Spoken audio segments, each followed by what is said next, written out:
नमस्कार मेरे प्यारे साथियों, स्वागत है आपका अपने YouTube चैनल पवन हिस्ट्री क्लासेज में। साथियों, पिछली वीडियो के माध्यम से हमने बहादुर शाह प्रथम के बारे में जाना था कि उसने किस प्रकार से अपने पिता की मृत्यु के बाद में शासन किया था। मेरे प्यारे साथियों, आज हम जानेंगे बहादुर शाह के बाद में मुगल साम्राज्य को किसने संभाला था, यानी कौन शासक बना था। तो मेरे प्यारे साथियों, शुरू करने से पहले मेरा चैनल नया है, इसे ज़्यादा से ज़्यादा लाइक शेयर और सब्सक्राइब करें।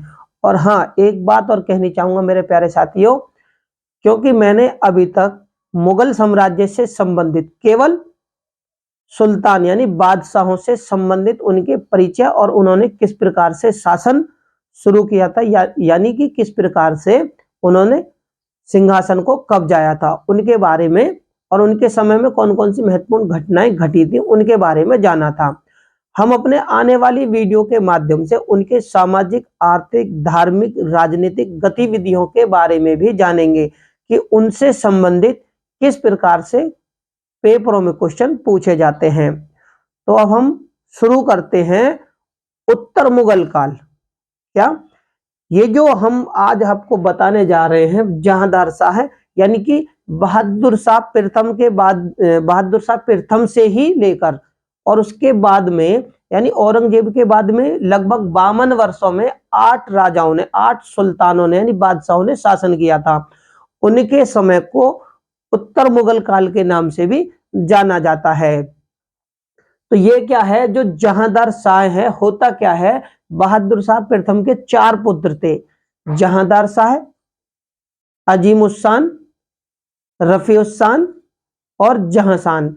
इनमें होता है उत्तराधिकारी का युद्ध। जब युद्ध होता है तो लगभग 1 महीने तक बहादुर शाह प्रथम का जो शरीर है यानी मृत शरीर वहीं पड़ा रहता है, उसका अंतिम संस्कार तक नहीं करते, लेकिन अपने सिंहासन के लिए ये चारों भाई युद्ध करते हैं, लड़ते हैं। और जब उत्तराधिकारी का युद्ध समाप्त हो गया उसके बाद ही बहादुर शाह प्रथम के शरीर का अंतिम संस्कार किया गया था।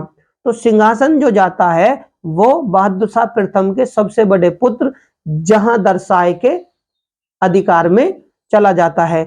इसने ये जो सिंहासन प्राप्त किया था अपने तीनों भाइयों को हराकर यानी उन्हें मारकर ये सिंहासन को कब्जाता है, लेकिन किसके सहयोग से, तो सैयद बंधु यानी सैयद बंधु जैसे हुसैन अली और जुल्फिकार खां के, जो कि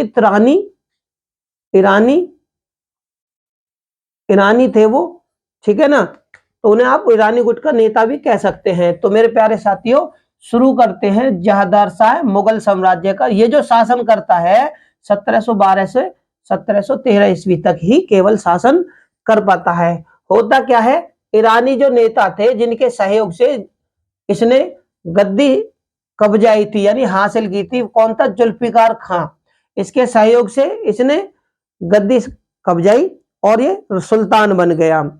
ये वो पहला शासक है जिसको कठपुतली, ठीक है, कठपुतली शासक भी कहते हैं। पहला कठपुतली शासक था जो कि इशारों पर चलता था, किसके, जुल्फिकार खां यानी सैयद बंधुओं के कहने पर। जब इसने सुल्तान बना तो इसने सैयद बंधु को क्या करा था, अपना वजीर बनाया था। सैयद बंधु को तो इसने अपना वजीर बनाया था और इसका जो एक भाई था दूसरा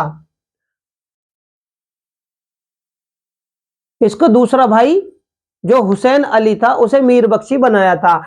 इसने क्या करा था, औरंगजेब के समय में औरंगजेब ने जो घृणित यानी जजिया कर लगाया था उसे इसने पूर्ण रूप से समाप्त किया था, ठीक है। और इसने देखो कहीं कहीं पर क्या है, आमेर के राजा थे जयसिंह, उनको कहीं कहीं किताबों में यह चीज दिखाई गई है कि औरंगजेब ने उन्हें सवाई जयसिंह की यानी उपाधि दी थी, लेकिन मिर्जा की जो उपाधि दी थी वो आमेर के राजा जयसिंह को मिर्जा की उपाधि जहांदार शाह ने दी थी और इसे मालवा का सूबेदार भी जहांदार शाह ने बनाया था। इसी प्रकार मारवाड़ की इसी प्रकार मारवाड़ का जो राजा थे वो थे अजीत सिंह। अजीत सिंह को इन्होंने महाराजा की उपाधि दी थी और गुजरात का सूबेदार बनाया था। महाराज की उपाधि और गुजरात के सूबेदारी दी थी।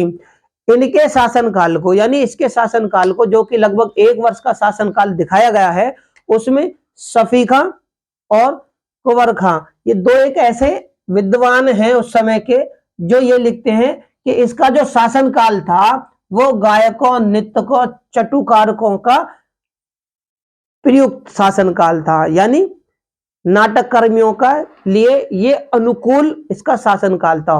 जो कंवर खां हैं वो लिखते हैं इनके शासनकाल के बारे में कि उल्लू जो हैं वो बाजों के घोंसले में आकर रहने लगे और कौवा ने बुलबुल का स्थान ले लिया। वो इस प्रकार के कुछ शब्द इनके शासन के बारे में कहते हैं। अब होता क्या है, ये जो जहांदार शाह है इनके ऊपर जो था, इनकी एक प्रेमिका थी। ठीक है, प्रेमिका का नाम क्या था? इनकी एक प्रेमिका थी जिसका नाम था लाल कुमार। इसका प्रभाव बहुत ज्यादा था, अपनी प्रेमिका का प्रभाव बहुत ज्यादा था। ठीक है ना, लोग इसे क्या कहते थे? लंपट मूर्ख। जहांदार शाह को जो जनता है वो लंपट मूर्ख कहकर पुकारती है। होता क्या है, इसका जो वजीर था जुल्फिकार खां, जुल्फिकार खां ने क्या किया, एक जुल्फिकार खां का वजीर का भी एक क्या था, चापलूसी करने वाला व्यक्ति, यानी चटुकारक व्यक्ति था, उसका नाम था सुबंग चंद्र। ठीक है ना, तो ये वजीर का बहुत खासम खास था, उसकी चापलूसी करता था। तो वजीर ने क्या है, इसे साम्राज्य का पूरा दायित्व इसके हाथों में दे रखा था कि जहांदार शाही के समय में, कि तुम थोड़ा साम्राज्य देखो, तो सारे दायित्व इसी को सौंप रखे थे। अब होता क्या है, साम्राज्य की स्थिति को देखते हुए, उनके खजानों को देखते हुए, उनके बंटवारों को देखते हुए कि खजाने में किस प्रकार से शासन चल रहा है, तो कमी कहां पर आई थी कि ये जो थे अपने ओहदे और जागीर इसके समय में बहुत ज्यादा बट रहे थे। तो इसने क्या करा था, वजीर यानी जुल्फिकार खान ने ओहदों और जागीरों के बांटने पर रोक लगाई थी। ठीक है ना, ओहदों पर और जागीरों को बांटने पर रोक लगा दी थी इसने। ठीक है ना, लेकिन इससे एक गलती हो गई थी जुल्फिकार खान से, जो इसका वकील था, इसने गलत पद्धति अपना ली। कौन सी? इजारा व्यवस्था की इसने शुरुआत कर दी। इसने, ये वजीर जुल्फिकार खान ने इजारा व्यवस्था की शुरुआत की। इससे क्या है, किसानों पे और भी बहुत ज्यादा अत्याचार होने लगे। अब होता क्या है कि जुल्फिकार खान ने 1711 ईस्वी में क्या करा था कि दाऊद खां का एक समझौता था जो 1711 ईस्वी में हुआ था, उस समझौते को इसने मान लिया।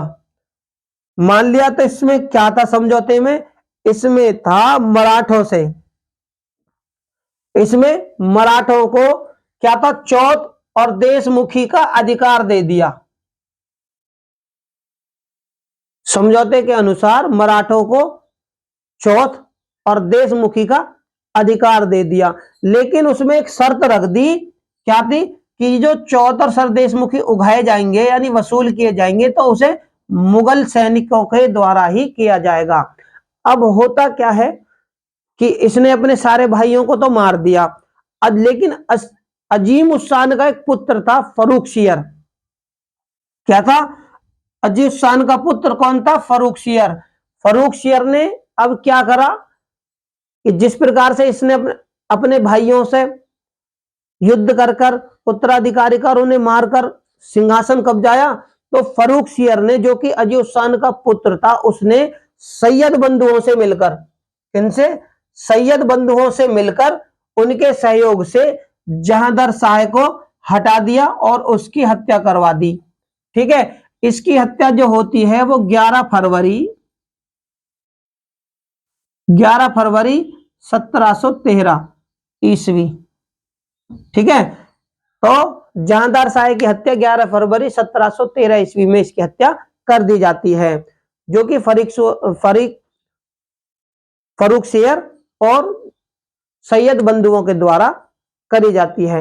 अब होता क्या है कि जब तक फर्रुख सियर का जब तक ये शासन आता तो उस दौरान ये क्या थे, सैयद बंधु जो थे हुसैन अली तो पटना का उप गवर्नर था जहांदार शाह के समय में। ये चीज आप याद रखना, जब तक इसकी हत्या होती है उस समय हुसैन अली पटना का उप गवर्नर था और अब्दुल्ला खां ये इलाहाबाद का गवर्नर था।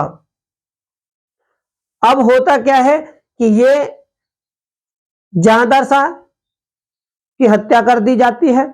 अब जो सहयोग करते हैं, शासन जो चलाते हैं, आप इसे इस प्रकार से भी मान सकते हैं कि 1713 से लेकर 1721 ईस्वी का जो समय है आप उसे सैयद बंधुओं का युग के नाम से भी जान सकते हैं, यानी किंग मेकर, नर्प निर्माता, यानी नया निर्माण करने वाले। तो ये कौन थे, सैयद बंधु, नर्प निर्माता, किंग मेकर इन्हें कहा जाता है। अब जो समय था 1713 से 1721 का वो इन्हीं का युग था।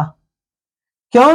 क्योंकि ये जहांदार शाह के समय में वजीर और मीर बख्शी थे। इनकी जो शक्ति थी उनका विस्तार और भी ज्यादा होने लगा। ठीक है, तो ये क्या करते थे, जिसे चाहते थे, जिस भी सुल्तान का सहयोग करते थे उसी को सिंहासन पर बैठा देते थे। ये कौन थे, ये बारह एक स्थान है, तो ये बारह के सैयद मियां कौन थे, सैयद मियां जो थे वो अब्दुल्ला खां थे। अब्दुल्ला खां कौन थे, अब्दुल्ला खां हुसैन अली खां और अब्दुल्ला खां के पिता थे। क्या थे, यानी कि ये जो हुसैन अली खां और अब्दुल्ला खां थे ये भी इनके पिता का नाम अब्दुल्ला खां था। ठीक है, तो किसके पुत्र थे, सैयद बंधु जो थे वो अब्दुल्ला खां के ही पुत्र थे। तो इन पुत्रों के नाम थे हुसैन अली और अब्दुल्ला खां। ठीक है, इनका जो पिता था वो औरंगजेब के ही समय में, औरंगजेब के समय में कहां था, बीजापुर और अजमेर का सूबेदार था। लेकिन होता है जब उत्तराधिकारी का युद्ध, तो ये युद्ध में यानी कि ये जो हुसैन अली और अब्दुल्ला हैं ये बहादुर शाह का पक्ष लेते हैं। ठीक है, बहादुर शाह प्रथम का ये पक्ष लेते हैं बहादुर शाह को सुल्तान बनाने के लिए। अब बहादुर शाह के जब समय में ये बहादुर शाह का सहयोग करते हैं तो बहादुर शाह अब्दुल्ला खां को तो 3000 का मनसब देता है और हुसैन अली खां को ये 2000 का मनसबदार बनाता है। ठीक है, अब ये बहादुर शाह के समय में भी मनसबदार थे तो इनकी शक्ति में वहां पर भी विस्तार हो रहा था। लेकिन बहादुर शाह के बाद में जब उत्तराधिकारी का युद्ध होता है तो बहादुर शाह के 4 पुत्रों में ये बहादुर शाह का पक्ष लेते हैं सैयद बंधु, और पक्ष लेने के बाद में ये बहादुर शाह को ही सुल्तान बनवाते हैं। यानी बहादुर शाह जब सुल्तान बन जाता है तो होता क्या है, ये उसे अब्दुल्ला खां को 3000 और हुसैन अली खां को 2000 का मनसबदार दे देते हैं। उसके बाद में जैसे ही बहादुर शाह प्रथम की मृत्यु होती है तो फिर ये सहयोग करते हैं जहांदार शाह का। जहांदार शाह इन्हें अपना वजीर बनाता है और इसके एक भाई को मीर बख्शी बनाता है। यानी और भी मनसबदारी से अब ये और भी ऊपर वाले पद पर हो गए थे। राजा के बाद में अगर कोई शक्तिशाली होता है बादशाह के बाद में तो वजीर और मीर बख्शी। ठीक है, तो अजीम उस्सान का जो था ये क्या था, अजीम उस्सान जो था कौन था, ये उसका बहादुर शाह और ये जहांदार शाह का भाई था। तो हुसैन अली उस समय अजीम उस्सान जब था, यानी कि जब तक उत्तराधिकारी का युद्ध नहीं हुआ था, तो ये क्या थे, बिहार का नायब सूबेदार। ठीक है, ये बिहार का नायब सूबेदार और अब्दुल्ला खां कहां का था, इलाहाबाद का नायब सूबेदार। ठीक है ना, ये नायब थे उस समय के, क्योंकि इसके बारे में मैंने अभी आपको भी बताया था। ठीक है, अब होता क्या है कि फर्रुख सियर जो था, अब मैंने आपको बताई कि जहांदार शाह को इन्होंने इनके सहयोग से हत्या कर दी, हत्या हो गई, तो अब सिंहासन किसी को तो लेना था। ठीक है, तो इनकी शक्ति में इतना ज्यादा विस्तार था कि 13 से लेकर 21 तक इन्हीं का युग था। यानी ये जिसे चाहते उसे बादशाह बना देते थे। अब होता क्या है, उसके बाद में जहांगीर के बाद में 1321 तक तो इनका समय था, क्योंकि ये वजीर और मीर बख्शी थे। बाकी ये जैसा चाहते थे सुल्तान वैसा ही करते थे। ठीक है, तो अजी उस्मान का पुत्र था फर्रुखसियर। ठीक है, अब फर्रुखसियर ने अब्दुल्ला खां को अपने समय में वजीर बनाया। ठीक है, यानी जहांदार शाह ने भी अपने समय में इसे वजीर बनाया था। अब जहांदार शाह इनकी चलती थी मिली भगत, क्योंकि वजीर होते थे, मीर बख्शी होते थे, ये क्या करते थे, जैसे ही राजा थोड़ा बहुत कमजोर हुआ दूसरे भाई से या दूसरे राजा से क्या करते थे, ये षड्यंत्र करते थे, उनका सहयोग हासिल करते थे और इनकी हत्या कर कर या उन दोनों का युद्ध कर कर अपने आप को या उस राजा के सहयोग से उस राजा को बादशाह बनाते थे और खुद कोई ना कोई ऊंचा पद ले लेते थे। तो फर्रुखसियर के इन्होंने सहयोग किया। फर्रुखसियर का देखो पहले जहांदार शाह का सहयोग किया, उसके बाद में फर्रुखसियर का। फर्रुखसियर में भी देखो अब्दुल्ला खां वजीर बना और इसका जो भाई था दूसरा वो क्या बना, मीर बख्शी। मीर बख्शी बना। इसने क्या करा था, मीर बख्शी हुसैन अली ने क्या करा था 1719 ईस्वी में, क्योंकि पहले भी इन्हें मराठों से देखो पहले भी इन्हें मराठों से क्या करा था, इनका जो एक समझौता हुआ था 1711 में, दाऊद खान ने समझौते को माना था। उसी के बाद अब देखो हुसैन अली मीर बख्शी जो था उसने हुसैन अली ने 1719 ईस्वी में बालाजी विश्वनाथ के साथ में दिल्ली की संधि की थी। क्या की थी, दिल्ली की संधि की थी। अब होता क्या है, इसके बाद में जो सुल्तान बनता है वो बनता है फर्रुखसियर और फर्रुखसियर फिर शासन संभालता है। तो मेरे प्यारे साथियों, उम्मीद करता हूं आपको जहांदार शाह और किंग मेकर सैयद बंधुओं के बारे में उन्होंने किस प्रकार से शासन से संबंधित महत्वपूर्ण घटनाओं को अंजाम दिया उनके बारे में विस्तार से जानकारी मिली होगी। तो मेरे प्यारे साथियों, मुगल साम्राज्य से संबंधित आर्थिक, सामाजिक, धार्मिक, राजनीतिक कि जो भी उनके समय की तथ्य की घटनाएं थी उनके बारे में हम अपने आने वाली वीडियो के माध्यम से जानेंगे। मेरे प्यारे साथियों, चैनल नया है, इसे ज्यादा से ज्यादा लाइक, शेयर और सब्सक्राइब करें। बेल आइकन को दबाना बिल्कुल भी ना भूलें। डिस्क्रिप्शन बॉक्स में लिंक दिया हुआ है, वहां पर जाकर आप हमारी सारी वीडियो को देख सकते हैं। धन्यवाद।